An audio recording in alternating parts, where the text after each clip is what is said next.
I do want to make one caveat before we get this video started. There is a portion of this video in which I say my belief is that healing is a coexistence and acceptance, or a coexistence with and an acceptance of reality. And I do want to redact that with a caveat that it is coexistence with reality, acceptance of, and action to change reality in community. That's what I believe healing is. Hi, Internet.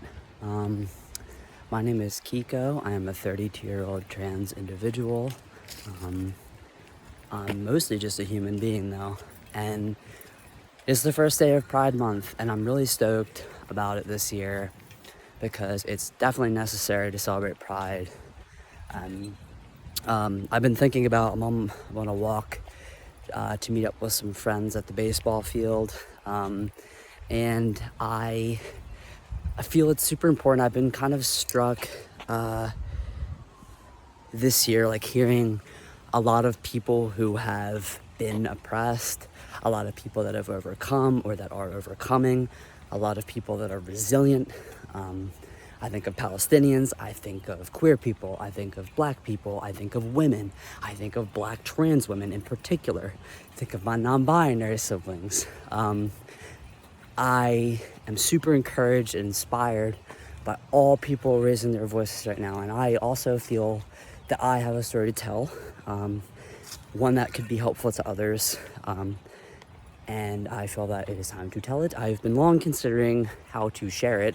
And I want to make it very clear that my purpose in sharing all that I will is for the benefit of trying to help others. I believe that I've been through a lot. I'm still going through a lot.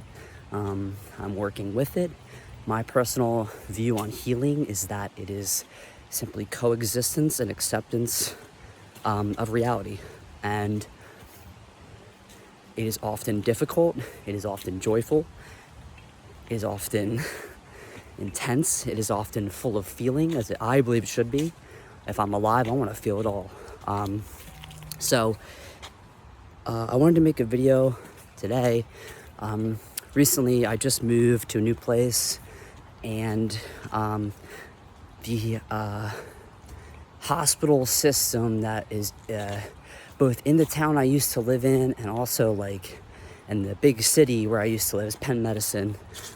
They decided to restrict gender-affirming surgeries to those who are over the age of 19 only, which I think is an incredibly foul move. I think it's incredibly uninformed. I think it's bias.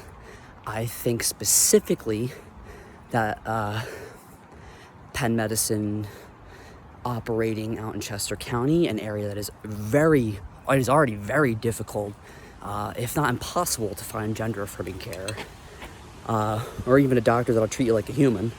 That's just my personal experience. I think it's dangerous. And I think Penn Medicine had an opportunity to do the right thing and to stand up and to make a difference in trans youth's lives. And now what they do, look at that fence behind me. They sit on the fence. They sit on the fence and choose to do nothing. You cannot be gray area about this shit at this point. You cannot be on the fence. You make a decision and you act on it. And they chose to act out of fear. I've done a lot of meditation and things in the past year that really led me to understanding. Oh shit, there it goes. Pardon my language. Sorry, little isopod. Oops. Not even led me to believe, but I did a lot of meditation and like self-reflection over the past year that had me experience, not just believe mentally, but experience that there's only two choices in life. That's my belief. There's two choices, love or fear. In any given moment, we get to choose love or fear. And I believe by Penn Medicine implementing the new policy that they've decided to implement, it's a choice of fear. Simple as that. It's a choice of fear, and it has nothing to do if you're saying my body, my choice, then allow that to be the case. They have all the power in their hands, but they choose not to. So, so my purpose for this video is not to, you know, shit on Penn Medicine. It's not to, I had 2 spine surgeries done through CHOP, which I don't know if it's a part of Penn Medicine, but my surgeon actually works there now. And like, I've had okay experiences at some Penn Medicine places. I've also had pretty bad experiences at some places.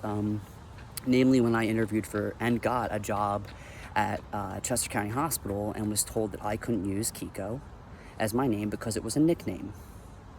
I was supposed to use my dead name, a woman's name. Can you imagine this boy? What? And actually, you know what's funny is I remember that was on the first day of Pride Month in 2021.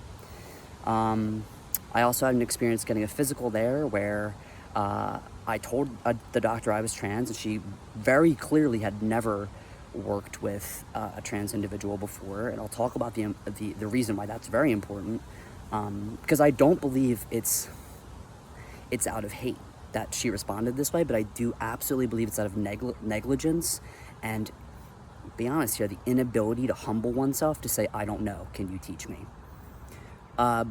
She was doing a physical on me and asked to see if I had a hernia, and I didn't have the parts that she expected I would have, even though I had already told her I was trans. She became very confused, which was honestly humiliating for me. So, and I can look back on it now and be like, whoa, that was freaking crazy. So, and again, my purpose in sharing what I'm sharing is not to be like, you know, fuck Penn Medicine, or like, you know, screw that doctor, let's get her fired. My point is to be like, here's why educating those who are in positions to help heal, people that are in positions of power, people that are in positions to make a difference, it's important that we allow that education to take place, to educate if we have the emotional stamina and the emotional energy that we want to expend. I do not think a lot of trans people, like, let me put it this way, trans people are not, what's the word I'm looking for? They're not, it's not something you have to do as a trans individual.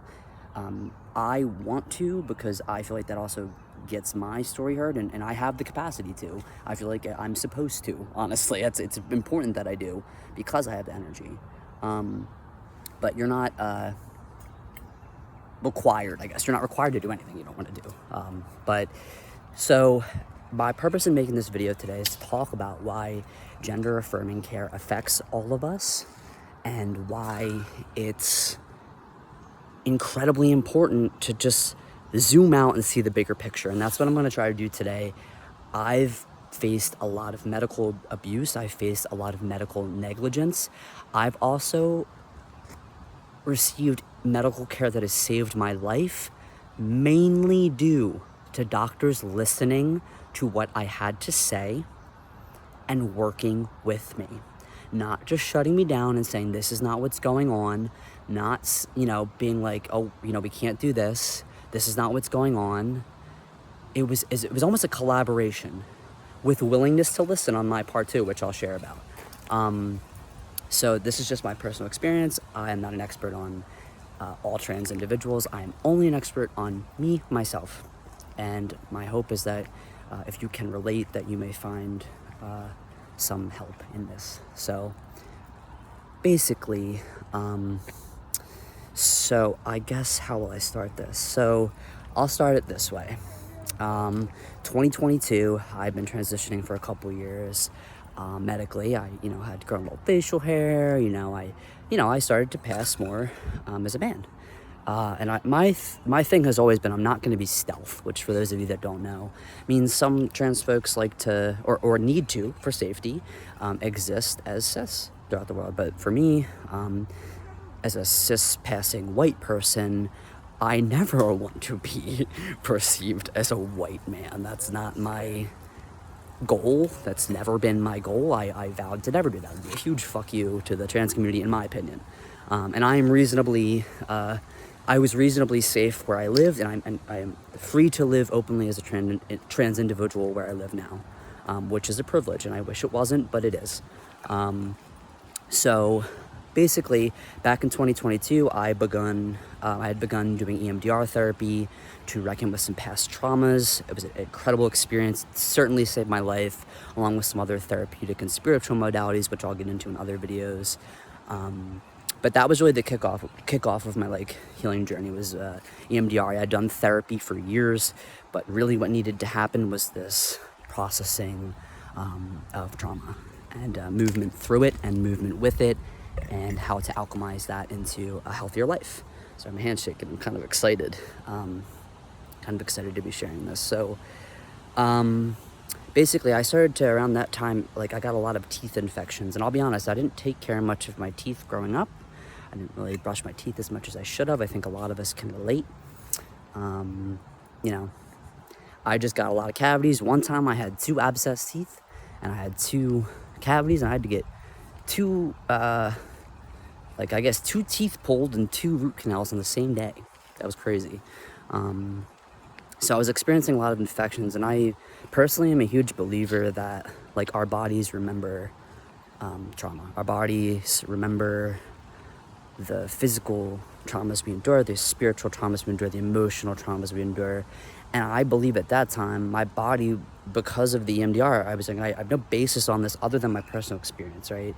But I believe that my body was remembering, and it was coming to the surface. It was opening that can of worms, and it was intense. I was pretty sick during that time. I was also like vaping a lot, and I was eating well. I was kind of like figuring out, like not in the healthiest way, but I had been abstaining from any drinking or smoking weed or anything like that for some time, and I still do.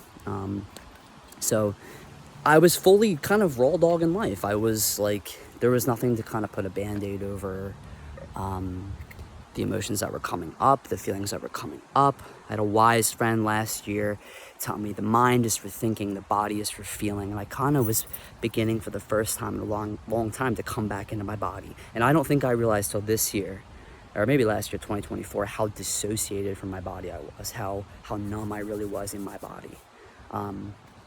So experiencing a lot of infections. I was seeing a dentist at the time. It was honestly quite inappropriate with me. She would like lift up her shirt to show me her stomach. I mean, I've had a lot, and my friends will tell you this, I've had a lot of doctors absolutely cross boundaries with me. And I'm always thinking like, why is this? And people, we kind of joke around like, oh, like only you, Kiko, only you. Like one time I had one time I had the wrong tooth pulled. And then the dentist sutured my gums to my cheek. And I called and I was like, yo, what the heck? And they were like, it's just something that we do sometimes. She has to do sometimes. And again, my friends and I used to kind of joke around like, oh, like only you, Kiko. And it's like looking back on that. And I want to be very, very, very clear. I do not seek revenge. I do not seek anything but acknowledgement of reality. There's a reason why that was the case. I don't think in every case it's been like people consciously being like, this trans person, ha ha ha, let's get them. But when you've never worked with as a doctor or dentist or nurse practitioner or teacher or whatever, if you're in a position of power, or in a position to teach, or a position to heal, a position to offer guidance, if you've never worked with a certain demographic, you're gonna have some cognitive bias, like there's some, or cognitive dissonance almost, and like, there's a lot of bias and stigma that comes with being a trans person. There's a lot of, stigma and bias that come with a lot of other things too. So if you've never worked with like that demographic, I do think there's going to be some bias and some distraction involved in that. For example, I once had I had a dentist. I have a fake tooth. This is a fake one here, and I was gonna get it like fixed. I was gonna get, because it's not totally shaped in there correctly. So I was supposed to get it like a new like fake tooth made, and the dentist started drilling in my mouth, and he got to like, the tooth was like this big. It was like really little at that point, and he was like, I'm a little flustered. And I was like, he'd been drilling for probably like 30 to 45 minutes. And he's like, yeah, I'm a little flustered. Like, I've never worked with an implant like this before, a dental implant like this before. I was still in dental school when they made these. And I'm like, brother, why didn't you stop? Why didn't you stop and say that? I'm sorry, I'm dropping my headphones here. Why didn't you stop and say that? Why didn't you stop? Why didn't you stop and say you didn't know? And I think that's the big question that we should be asking in a way that builds bridges, in a way that gives all of us access to the care we need. Doctors, teachers, physicians assistants, nurses, y'all study a long time and my opinion is you're not becoming any of those things if you are not adamantly passionate about it. If you are not a healer, if you are not inspired by the human body or the human mind, you are not going into a field like that. Trust. But I think it's really important to humble yourselves and say at times, I've never done this. Can you help me understand, or can you point me to some resources? The resources are endless. And this is where the problem comes in, the erasure of trans individuals. Like, the education is not going to be there. And honestly, it does become exhausting to have to educate. I had a dentist once working in my mouth trying to ask me, when did your voice drop? That's incredibly inappropriate. I'm literally not at the gender affirming care doctor. I'm at the dentist. You do not need to know that information. But I will happily offer you information if you need it to help treat me. Because when you're a doctor, you're treating the whole person. So you can't tell me that, it's irrelevant if a doctor has treated a trans individual before. Would you say that to a veterinarian that had only worked with cats? They're treating my dog, it's fine. It's different, and it just is, That doesn't mean doctors are incapable. It means that it takes some education, and that's okay. When I speak about, like, I've had to kind of shed some friendships recently, which has been really hard. It's not fun. Also, no contact with my family. That shit is not fun. Like, it's not what I want. Like, I want to be understood. I want to be seen. We all want that. But I need, it would be an act of self-abandonment if I allowed people in my life that question the knowledge that I have of my own experiences. It would be hurtful to myself to allow people in my life that don't acknowledge my reality. I am an expert on my own experiences. I have a very balanced outlook on things, and I am absolutely not a victim. I'm not. I refuse to be that. That's not, again, I think I said it earlier, but what has happened to me is not my fault, but the healing is my responsibility. And I can't do that alone. I'm using I statements because this is my experience, but I believe, there's a lot of discussion around this. Like, true healing happens in community. And what do we need in community? We need doctors. We need people that cook food for one another and help us to learn how to grow food and help us learn how to do whatever. Clean our room. Help us learn how to have better social skills, or how to interact or challenge our own internal cognitive biases, or, cognitive dissonance. Like, we need to learn from one another and open up. And just because a doctor is in a position where they've been to school for so many years, like, it doesn't mean you're still not teachable. I mean, I personally never hope I am not teachable. I love learning. I want to know the answer to everything, And that's going to take a lifetime, and I'll be glad to participate in that. But that's what it takes. It takes participation, it takes symbiosis, and it takes being like, I don't know. Show me, tell me, point me in the right direction. But when you immediately shut someone down from the rip, like, or even just fail to ask questions, that's incredibly damaging. And again, let's zoom out even further. I guarantee most women I know, most women I know have shared experiences where they're just not listened to by their doctors. You know, they say, oh, it's not that. I've had friends of mine that are women suggest to me, like, you know, write everything down, document everything, request this in writing from doctors if they deny you certain testing. Like, being gaslit, and I'm not saying it's intentional, by most folks, like being gaslit by people like, nope, that's not your experience, sorry about it, like I'm not gonna assist you. It is one of the most powerless feelings. I've experienced it with police, I've experienced it with some people in my life, I've experienced it, you know, with family. Like, that almost, not almost, it can make you more sick physically. To have to fight to be listened to and to fight to be believed. And I'm always like, I'm open to hearing people's, you know, opinions too. And I'll give a great example, especially about like medical stuff. Like, I went to my doctor, who's also a trans individual, back in, it must have been this time last year, and maybe it was shortly after. And I went to him and I was like, I need to get tested for MS. And I was in bad shape. I was having prickling in my head. My face was numb at times. And he looked at me and he said, Kiko, I'll get you any testing that you want. I really believe this is stress.